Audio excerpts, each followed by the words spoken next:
Extreme Selling and Negotiating number 21. What strategy can you use to overcome every objection?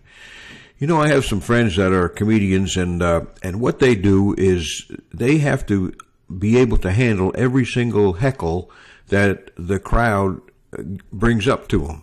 And the way they do this, the way they're so good at it, is every comedian has what they call a heckle book.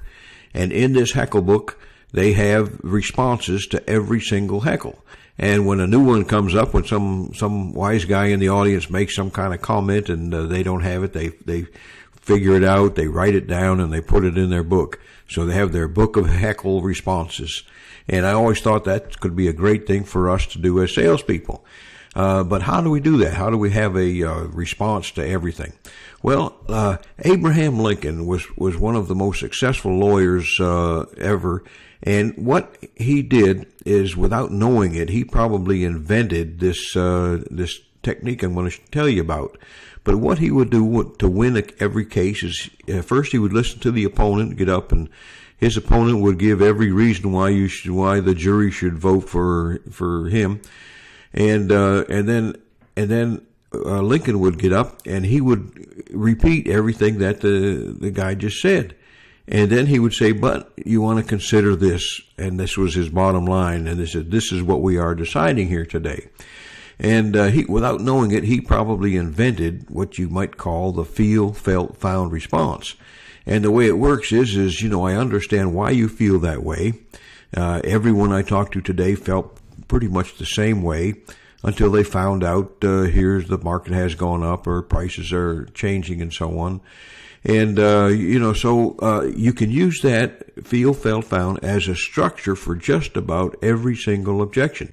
Now, you don't necessarily want to use those words, but you say, instead of saying, I understand why I feel that way, you say, I don't blame you for wanting to get the best value for your money.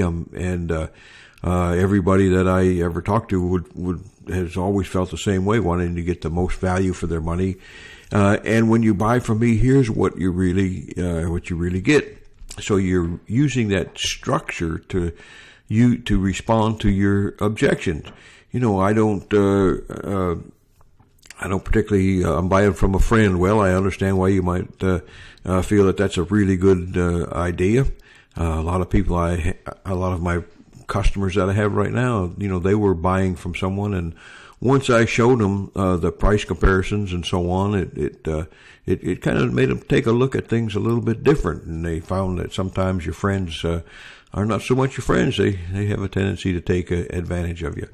So try this out. This is a lot of fun to use because it doesn't sound canned when you do it right. I understand why I feel that way. Everybody I talked to felt the same way until they found out. So that's a good foundation, a good framework for responding to your questions.